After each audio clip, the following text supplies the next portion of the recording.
આજે સાપ્તાહિક એક્સપાયરીનું સેશન પણ છે, જોઈએ કઈ રીતે શરૂઆત થશે। 25,027ના લેવલ્સ છે, એક ફ્લેટ ઓપનિંગ અત્યારે બતાવી રહ્યું છે માર્કેટ। નિફ્ટી બેંક જોઈએ 51,130ના લેવલ્સ, 125 અંકના દબાણ, પ્રી ઓપનિંગ લેવલ્સ કરતાં નીચે નિફ્ટી બેંકે એક ઓપનિંગ બતાવ્યું છે।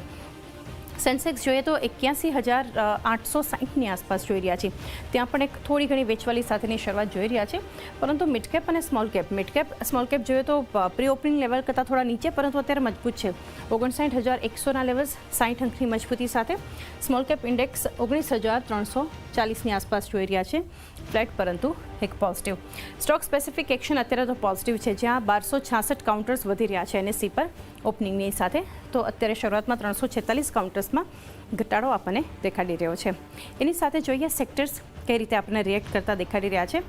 સેક્ટર્સની ચાલમાં મેટલમાં 5%ની વેચવાલી છે, એફએમસીજી ઘટી રહ્યું છે, નિફ્ટી ફાર્મા થોડી ઘણી એક ખરીદારી છે, રિયલ્ટીમાં 5% આસપાસનું દબાણ છે, નિફ્ટી આઈટીમાં મજબૂતી થોડી ઘણી, ઓઇલ એન્ડ ગેસ જુઓ ત્યાં પણ ઓલમોસ્ટ એક ફ્લેટ ઇન્ડેક્સ જોઈ રહ્યા છે। નિફ્ટી ઓટોમાં 0.5%થી વધુનું દબાણ છે, તો કેપિટલ ગુડ્સ 5% મજબૂતી। એટલે ઇન્ડેક્સની સાથે સેક્ટર્સ પણ તમે જુઓ તો અત્યારે કંઈ વધારે આપણને એક મૂવમેન્ટ નથી બતાવી રહ્યા। જોઈએ સ્ટોક્સની ચાલ કઈ રીતે અત્યારે આપણને કારોબાર થતી દેખાડી રહી છે।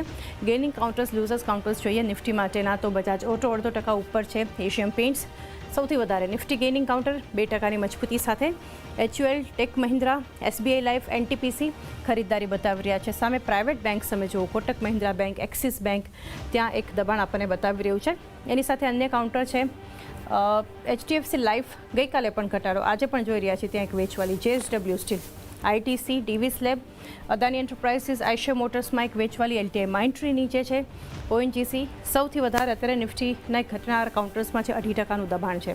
હિન્ડાલ્કો, બજાજ ફિનાન્સમાં પણ એક વેચવાલી છે, સામે Tata consumer products, doctor Reddy's, ટીસીએસમાં મજબૂતી છે। એફએમસીજી એક શક્યતા છે, આજે થોડી ઘણી એક રિકવરી બતાવશે, અત્યારે વધારે મૂવમેન્ટ નથી।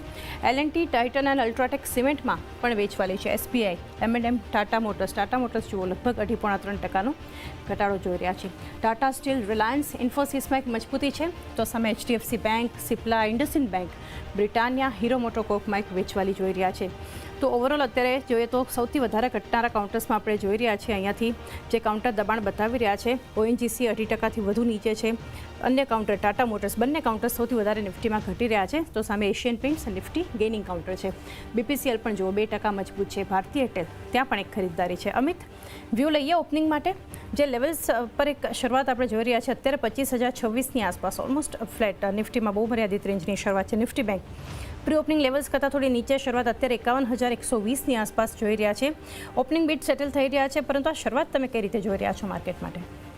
મને લાગે છે ફર્સ્ટ હાફ એને જે હિસાબથી માર્કેટને જોવે થોડુંક એવું કન્સોલિડેશન ફેઝમાં ચાલતા પણ જોવા મળે, જે હિસાબથી રુચિરે બી જણાવ્યું કે આપણને થોડાક દિવસ એનાથી ટાઈમ કન્સોલિડેશન થતાં પણ જોવા મળી શકે છે। એ હિસાબથી લાગે છે નિફ્ટીનું બી જે હિસાબથી મેં જણાવ્યું કે અપસાઇડમાં 25,140નો એક બ્રેકઆઉટ લેવલ છે અને ડાઉન સાઇડમાં 24,870નો એક રેઝિસ્ટન્સ ઝોન છે। સો આ રેન્જના વચ્ચે નિફ્ટી ચાલતા પણ આજના દિવસમાં જોવા મળી શકે છે। કરન્ટલી ફેઝ પર આપણે જોઈએ તો આજના દિવસે ફર્સ્ટ હાફની જે રેન્જ બનતા આપણને નિફ્ટીમાં જોવા મળશે એ છે 24,940નો અને અપસાઇડમાં 25,060નો। અગર 25,060નો લેવલનો ક્લિયરન્સ અગર નિફ્ટીમાં મળે છે નેક્સ્ટ અડધી એક કલાકના અંદર, તો મને લાગે છે ત્યાંથી એક સારું મોમેન્ટમ કેચ કરી શકે છે 40-50 પોઈન્ટ્સ અપસાઇડમાં। બટ કરંટ વ્યૂથી મને લાગે છે થોડુંક એવું વેટ એન્ડ વોચ કરવું છે। ઓવરઓલ સ્ટોક્સમાં આપણે જોઈએ તો જેમાં એક મોમેન્ટમ બનતા પણ જોવા મળે છે મિડ કેપ, સ્મોલ કેપ્સમાં, એમાં એનાથી ધ્યાન રાખવું જોઈએ। બટ નિફ્ટી ફ્રન્ટ પર મને લાગે છે થોડુંક એવું રેન્જ બાઉન્ડ નથી રહેતા પણ જોવા મળી શકે છે।